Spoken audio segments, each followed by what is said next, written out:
So I booted up Steam this morning to look at what games were on sale, as you do, and while scrolling I encountered the familiar sight of so many sexual content, visual storytelling, fucking PNG, click-through adventure / JRPG trash that constantly floods Steam.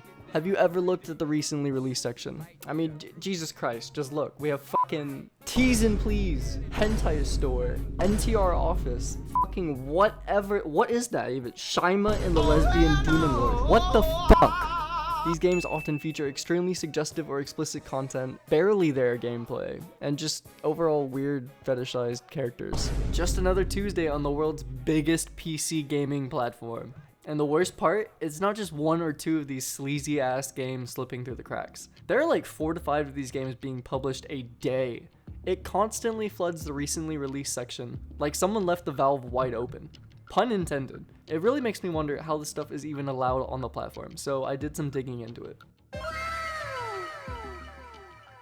Valve has not provided many public interviews specifically addressing the influx of adult-themed games on Steam. However, in June 2018, Valve's executive Eric Johnson published a blog post outlining the company's content policy, stating that they would allow everything onto the Steam store except for things that are illegal or straight up trolling. This policy shift was intended to move away from acting as a gatekeeper of what's on Steam's platform and instead focus on providing tools for users to control the content they see. Despite this policy, Valve has made exceptions by removing certain games that sparked public outcry.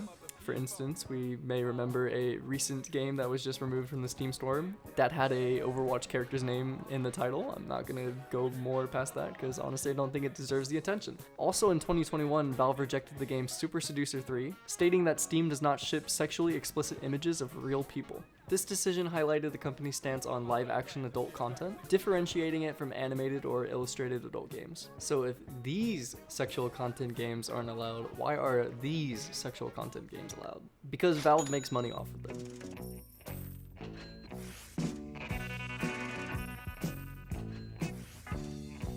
Steam takes a cut of every game sold on the platform, regardless of if it's a AAA release or one of these shitty $1 to $5 click-to-undress adventure games. These games get pumped out, especially with their low development costs and times, dedicated, you could say, niche audiences, and the frequent amount of discounts that push them into visibility on the store. These games basically exploit the recommendation algorithm by shock value. They get you to click on it by having this ridiculous shit, and that makes it recommended more. To really understand how weird Steam's adult game problem is, let's look at how other platforms handle this kind of content. Let's take itch.io for example.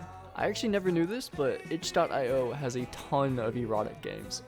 But the key difference is they're not on the front fucking page. You don't just trip over a softcore hentai visual novel while browsing for a chill indie platformer. Adult content on itch.io is quarantined behind an adult tag. You don't just see it on the front page. Other major platforms like the Epic Games Store and the console stores like PlayStation, Xbox, and the Nintendo eShop go even further. They just simply don't even allow sexually explicit content. You cannot publish an erotic game there.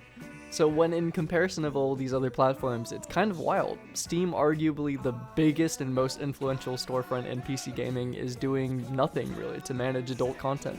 I'm not trying to make this some like crazy call to arms against like sexual content. On one hand, adults should be able to make adult content and people should be free to consume what they want, of course within legal boundaries.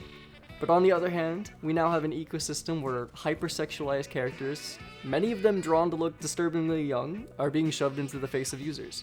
Constantly. These aren't games pushing artistic boundaries.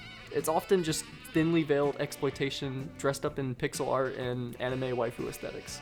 So yeah, that's where we're at. It just bothers me that Steam as a platform is basically the face of PC gaming, and this shit is constantly infesting it on the front pages. But maybe I'm just crazy, I don't know. Let me know what you think in the comments. Am I overreacting? Is this fucking annoying to you too? I don't know.